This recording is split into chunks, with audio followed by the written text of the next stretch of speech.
Well, for most of us, we watched on telly, but those were lucky enough to be there, had bought tickets or were actually working there, included Jeff Wilson, of course, a former terrific All Black great, and doing his job in terms of commentary as well. Seen many a Crusaders victory, many a super final, mostly featuring the Crusaders, just by the by. Joins us this morning. Jeff, good morning to you. Morning, Smithy. Great sermon this morning. I very much enjoyed that. Oh, yeah.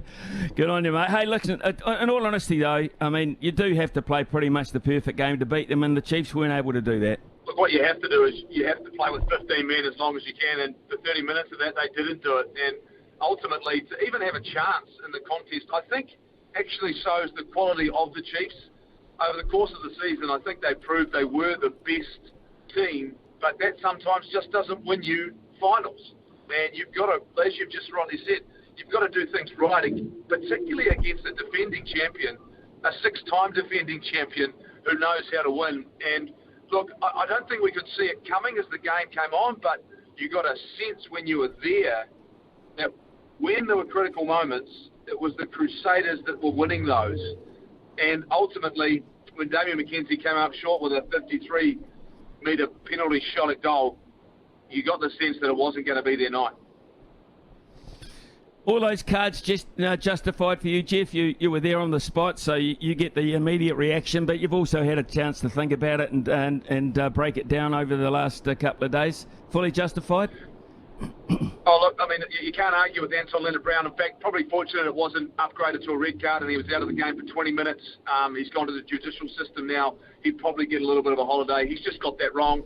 I think Luke Jacobson's probably the one of the three that you look at and go, you know what, and it's such a contentious area of the game, the breakdown. His technical ability has been proven over the course of the season. I don't think he was far wrong, but that was on the accumulative pressure that the Crusaders were putting on. It was back-to-back penalties. Clearly, Ben O'Keefe was going to go hard at the breakdown.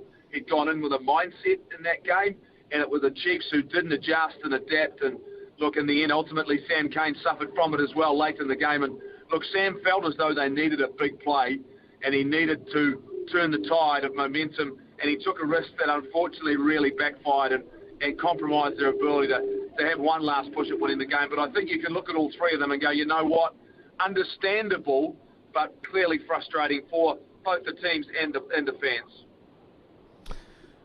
If you look at where Ian Foster's gone and you look at the performances can we break down Sean Stevenson's performance in a grand final situation overall?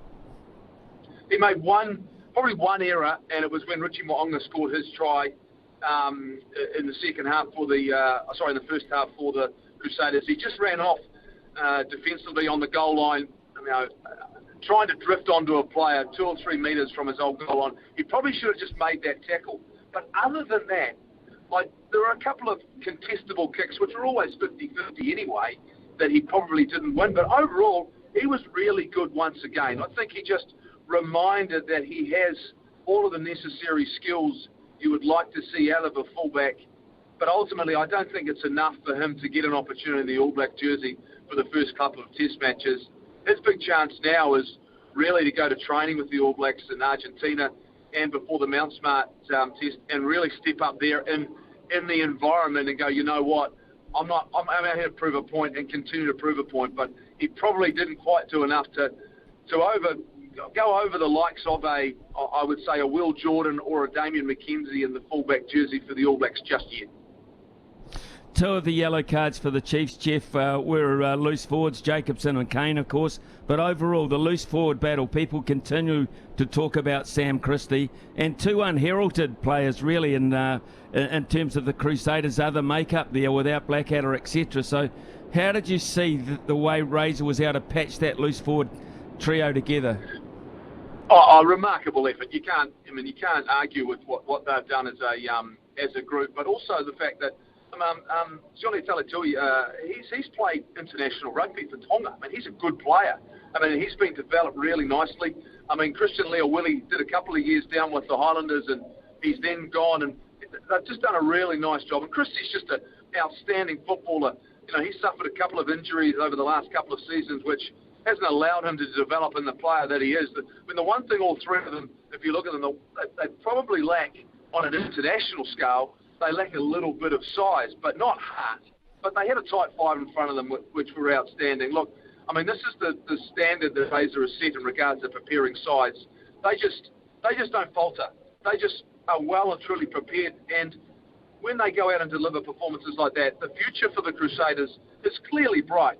When you think about the fact that Scott Barrett will return, you've got Quinton Strange, you've got Dom Gardner to come in, you've got the evolution of Tamaiti Williams. I mean, they've done a great recruiting job, development job like they always have. And, you know, ultimately the big challenge for them is when Ethan Blackadder does return next year and Cullen Grace does return, how do they continue to develop these players?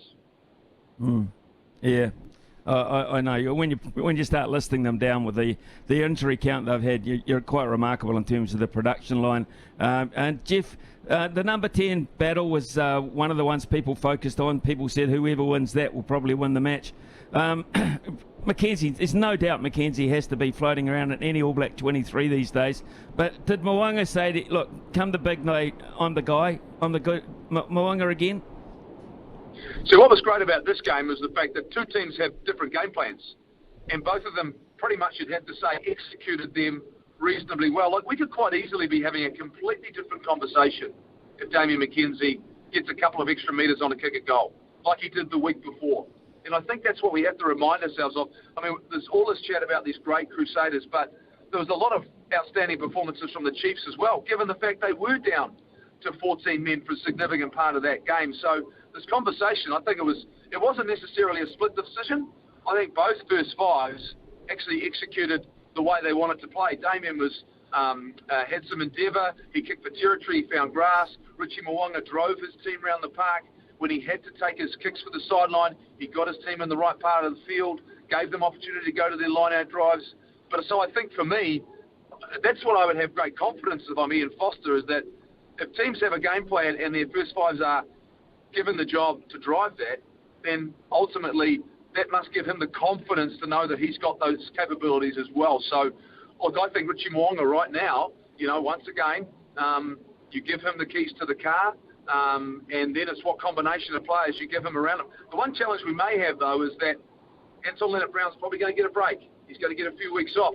David Havili is not going to be available in these first 2 or 3, at least 4 test matches. So what's the combination you get outside him, and how quickly can they come together? Because they're going to have to do that. Sam Whitelock's legacy for Crusaders rugby? Oh, just New Zealand rugby, All Black rugby, you name it. He's an absolute legend. Like, he confirmed that. He was desperate to play. You know, like people talk about the risks. He deserves the right to choose and say, I'm good enough to go. That's how tough this guy is. He's probably in an element of discomfort, but he wanted to go out there and have one last ride on the Crusader train, and he deserved that, and he does it. And it's one of those things, you know, we're understanding it was an Achilles injury and a niggle, and those things can just be niggly. That's what he felt it was, and he could push through it. Remarkable Crusader career. I'd love now for him to have one more great crusade for the All Blacks and help lead and drive this forward pack towards the Rugby World Cup, because, look, he's an absolute legend. I mean, he's the longevity and all the things that you could ask of an All Black forward, he's delivered on all levels.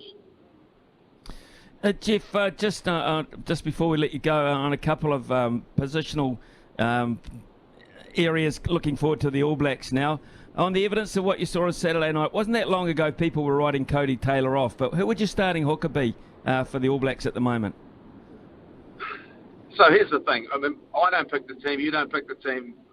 They go through their processes. But I look at what it might take for us to win a Rugby World Cup, for us to push deep into the tournament. And I'm looking at how impactful our numbers 16 through 23 can be and what roles people can play in that. And I'm looking at it and going, I think Cody Taylor has returned to not just his best form, his best ever form. He's got another 80. That's what he's done in another playoff game. That's some sort of engine. You don't see that from hookers. So for me, I think having the impact of a Samasoni Tokiaho coming off the bench for the All Blacks for the last 30 minutes of a big test match would be incredibly dynamic. And I think they'll be looking at it that way, hopefully, not just with him, but a number of other players, the likes of Damien McKenzie, if he's not starting, his impact coming off the bench. That's one of our great competitive advantages. I'd love to see that happen again, and I think Cody Taylor has shown. I saw him on the sidelines warming up, Smithy, and he is, I don't know whether he's just put on a little bit of extra size, but he looked, I'd say 3, 4, 5 kgs heavier than he's looked in a long, long time, and he carried it well and used it well. And I think if you looked at his semi-final performance and his final performance in Super Rugby, it was immense. And Jeff, just finally, your back three to start for the All Blacks. Wow, I mean, look, this is fraught with danger, and I'm looking at it and going, what is it I'd like to see from our outside back division? And if we assume Mark Tilley is not going to be fit and available, which is a high probability, I think Amoni Larawa deserves to start on the right wing. I think through our midfield injuries, it's going to force us to have Rico Ioane at centre, but I don't think we shouldn't consider the fact he could be the best left wing in the world. But Lester Fainga'anuku has had a remarkable season, and I'm going to go all out attack. I'm looking at Will Jordan and going, let's put him out there. Let's see what he can do with Richie Mo'unga, his teammate. And if we put those back three together and give them a bit of a licence, look out. Jeff Wilson, as always, mate, thank you so much for being available this morning. Great call at the weekend, and look forward to your remaining calls throughout this season as we head forward towards France. So I know you're going there too. So you're getting ready with your snails, are you? You're a snail man? Mate, I'm not a snail man, but I tell you what, I love this time of the year because we've got some new blood. And these test matches, I know there's only 4, but Mount Smart Stadium, Mendoza, it's a World Cup year. What's not to be excited about? Yeah, absolutely right. Jeff Wilson, thank you very much, mate. Have a terrific week. Thanks for your time. You too, Smithy. Cheers, mate. SENZ. It's Kiwi for Sport.